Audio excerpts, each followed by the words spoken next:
it was really sad to look at my life and see that I was ruining other people. I scared myself to a point where I never thought I would get to.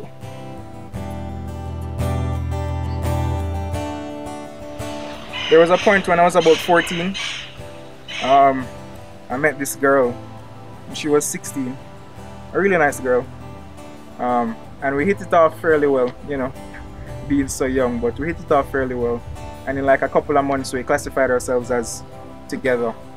And that was, I think that was where my life literally like changed at that point in time. Not because I had a girlfriend, quote unquote, but because the situations that came out of that relationship literally has changed my life up until now and has molded me to be the person that I am now. There was somebody in her past life that she was really attracted to, you know, but she kind of just put him to the side because she saw that nothing was really happening. You know, being a young person, there's always the influences and there's always the temptations, you know, that will come up. And so with all of those things, you know, hitting your left, right and center, you know, you wanting to explore, you know, the female body, or wanting to explore what it's like to kiss somebody, or, you know, whatever, then, you know, all these situations can arise fairly easily. And of course they did. There was a point in time when she realized that what we were doing was wrong, and so, you know, she said we should take a break at that point in time. And then I don't know I can't tell exactly what happened, but, you know, she and the guy, you know, who she was attracted to, you know, met up, and they ended up, you know, doing, you know, whatever, you know, doing their own thing. I was thinking that everything was okay, but of course her conscience really hit her really badly, and so she came back to me like the next day and told me, you know, that was the first time when actual suicidal thoughts and tendencies came up in my life. I used to collect a lot of knives, so knives were easily accessible for me. I used to have God knows how much. The first thing that I thought to do, and the first thing that I did, was I went into my room and, you know, I went for a knife, and that's when I started cutting. So that's when I remember I did some really small cuts on the back of my hand right here, and that is when it all started in terms of cutting and in terms of, you know, constantly thinking about suicide. I didn't heal from that at all. I started cutting, and I would do it anytime I felt like something was on my back, and so any little thing would start just to trigger it off. So if me and my parents got in an argument, it would trigger it.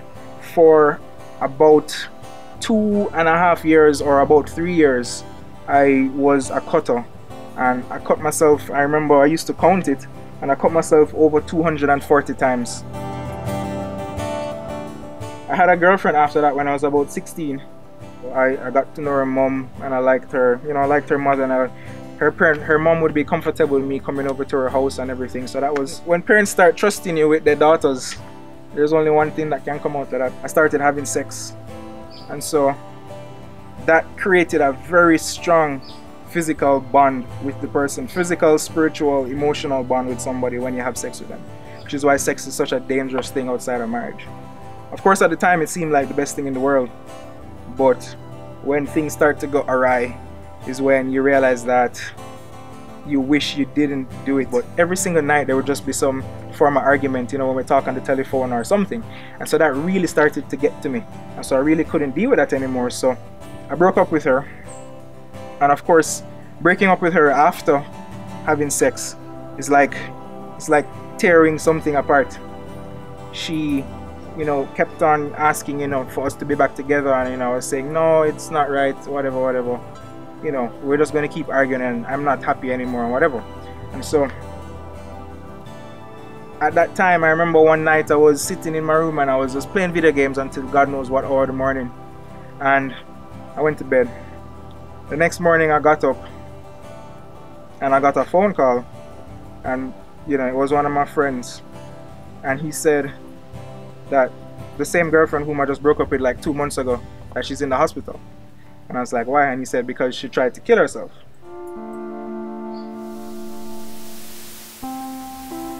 For like a moment I froze and I couldn't understand why. I found out that she tried to kill herself. She overdosed on like over 40 pills, but then she told one of her friends that, you know, she did it in the night. And so he ended up calling her mom, and she ended up like running downstairs and getting her father to take her to the hospital and pumping out all of that out of her stomach. And so she could have died, you know, while I was there sitting down playing video games thinking everything was cool. She could have died. And I remember that morning when he told me, I was like, why?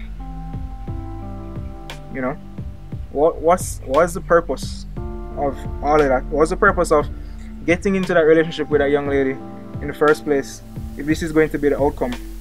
You know, with suicide comes anger, and a lot of it came into play. So that same girlfriend that, you know, even after all of what happened, even after her trying to commit suicide, you know, there was a point in time where she came over to my house and we're arguing about something. And I remember she was on the bed and I got so upset. I got so upset to the point where I looked around really quickly and I saw like my biggest knife that I had. I took it out of the sheath and I held her down and I went like this and I put the knife above her like I was going to kill her. And I froze.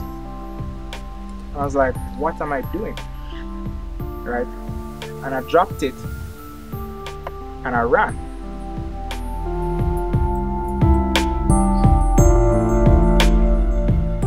As much as I scared her, I'm sure, I scared myself to a point where I never thought I would get to.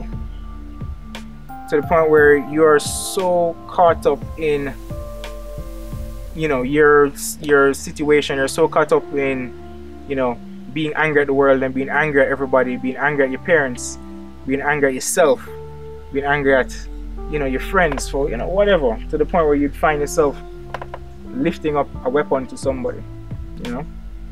It was really hard to come back from that one. It took actually quite some time to come back from that one. With every girlfriend that came along, every time we'd get close, anytime something started to happen in our relationship, I honestly feel as though because I was struggling with suicide and it was like just a dark nature and just a dark way of thinking, because that was just me, I felt as though it always just kind of influenced them. Every girlfriend that I had started struggling with suicide as well. You know, it was really sad to look at my life and say that I was ruining other people. You know, you never think that you'd be the person that's ruining other people's lives, even if it's not like blatant to other folks. You know, it's not like I was necessarily a bad person as society views, but I was definitely ruining other people's lives, you know.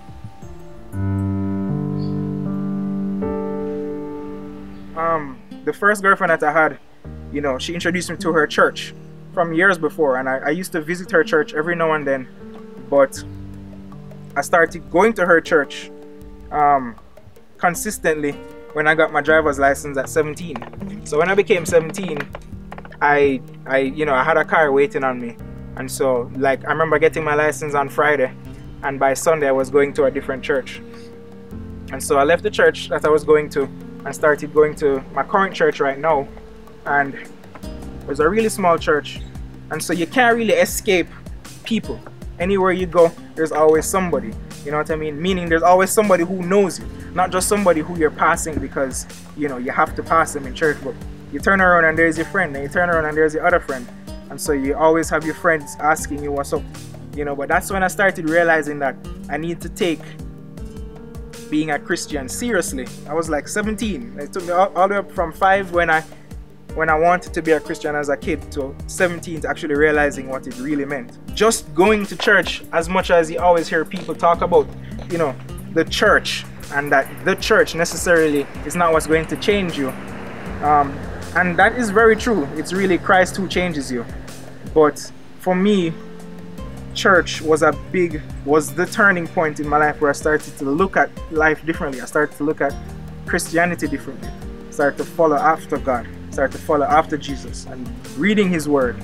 Outside of church, we'd also have like our men's meetings and our cell meetings and stuff like that. So it was really good to even though you have church, you have your smaller meetings where you can just talk with your brethren and reason, you know, about life. And that was some of the best times I've ever had, just to sit down in men's meeting for hours into hours of the night, just talking, hearing about your friends' struggles and helping them, and them hearing about yours and helping them, and just encouraging each other in Christ. Coming from struggling with suicide, where every single night you'd go to your bed and you listen to your sad music, or you listen to your rock and roll music, and for absolutely no reason you get the urge to cut yourself. From coming from that, and coming from ridiculously serious anger issues, from coming from that, you know, to a place where none of that is in my life anymore, you know, to say that something else had changed me apart from Christ would be a complete lie, because I know that it was Him who changed me. I know that He came into my life. I know that He turned things around. I know that He literally made me new. No matter how long it took years for all of that to happen. So if you are struggling with something and you think that you came to Christ and you're still struggling and you're wondering why, you know, I wouldn't say that it's natural, but not everything is going to happen the same way for everybody. Some people still have to struggle with things, you know, before they can finally come to a place where you know, God brings you out of a certain situation. My name is Brian Lewis, and this is my testimony.